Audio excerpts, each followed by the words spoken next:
किस बात का आया था, तो मैं याद दिला दूं आपको, शायद अमेरिका का आई कांट ब्रीद नामक एक बहुत बड़ा प्रोटेस्ट याद आ जाए। ये कौन सा था? आपको याद होगा, जॉर्ज फ्लॉयड नाम से एक अफ्रीकी मूल का व्यक्ति था, या ये कहिए कि अश्वेत व्यक्ति था अमेरिका के अंदर, और उस अश्वेत व्यक्ति को वहां की पुलिस के द्वारा गला घोटकर मार दिया गया था, जिसके बाद से अमेरिका के अंदर जबरदस्त अश्वेत लोगों के द्वारा प्रोटेस्ट किया गया था, जिसकी वजह से काफी ज्यादा आई कांट ब्रीद है ना और जॉर्ज फ्लॉयड ये काफी ज्यादा ट्रेंड किए थे। उम्मीद है आपको वो घटना आज वापस से रिवाइज होने लगी होगी, जो नाइल के नाम से फ्रांस में हो रही है। क्या फ्रांस में इस प्रकार की रेसिज्म की घटना पहली बार है या पहले भी हुई है? तो मैं आपको बता दूं कि रेसिज्म के लिए फ्रांस जाना जाता है। विशेष रूप से ये वेस्टर्न कंट्रीज जितनी भी हैं, ये रंग के आधार पर, धर्म के आधार पर भेदभाव के लिए काफी ज्यादा क्रिटिसाइज की जाती हैं। अब भेदभाव होता क्यों है, तो इसके पीछे का अगर कारण ढूंढते हैं तो शायद यहां की पॉपुलेशन में बड़ी मात्रा में इलीगल प्रवासियों का आ जाना, अप्रवासियों का आ जाना, वो कहीं ना कहीं लोकल लोगों के अंदर एक नकारात्मक भाव पैदा करता है।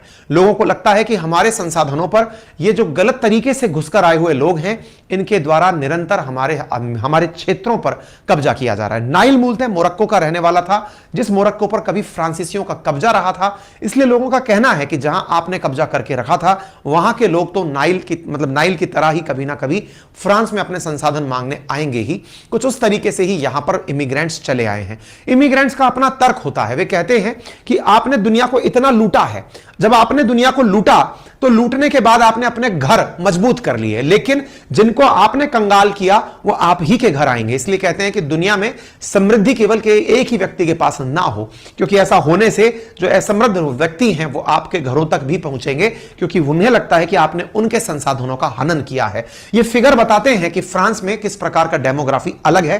फ्रांस के रिलीजन को अगर ध्यान से देखें तो यहां पर बड़ी संख्या में रोमन कैथोलिज्म को फॉलो किया जाता है, लेकिन जो लोग धर्म फॉलो नहीं करते उनका भी बड़ा परसेंटेज है। यहां पर 4% के आसपास इस्लाम में बिलीफ रखने वाले लोग फ्रांस में रहते हैं। इवन यूरोपियन यूनियन के द्वारा भी इस घटना का, रेसिज्म का और डिस्क्रिमिनेशन का विरोध किया गया है, और इस बात को लेकर के सवाल उठ रहे हैं कि फ्रांस के अंदर जो पुलिसिंग है वो सही नहीं है। अब सवाल ऐसा बना कि एक घटना से आप कैसे जज कर लेंगे कि पुलिसिंग सही नहीं है? तो इसके पीछे की कहानी यह है कि फ्रांस में ऐसा पहली बार नहीं हो रहा है। लगभग 13 बार ट्रैफिक पुलिस के द्वारा लोगों को गोली से मार दिया गया है। यानी ट्रैफिक पुलिस रोकती नहीं है, गोली चलाती है। इस वजह से यहां की ट्रैफिक पुलिस अलग ही अंदाज में जानी जा रही है। क्या इस बात से इमानुएल मैक्रोन को कोई दुख हुआ?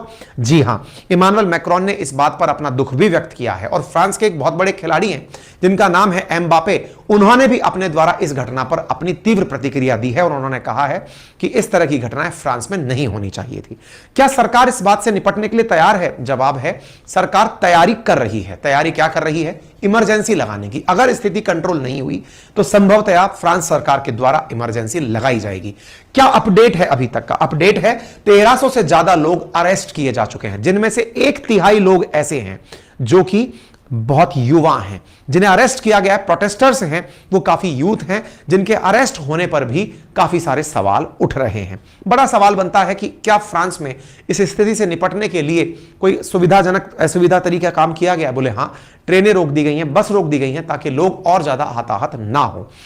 आप देख सकते हैं किस प्रकार से बड़े बड़े ब्रांड्स के शोरूम, जैसे आप देख रहे हैं नाइकी का शोरूम है, उसमें आग लगा दी गई है, तोड़फोड़ कर दी गई है। जहां देख रहे हैं वहां शोरूमों में आग लगा दी गई है। आप इन तस्वीरों से देखकर स्थिति का अंदाजा लगा सकते हैं। फिर से सवाल आता है कि ऐसी स्थितियां जब यहां पर बन रही हैं तो स्थितियों से निपटने के लिए क्या किया जा रहा है? तो मैंने आपको बता दिया। अब एक और चीज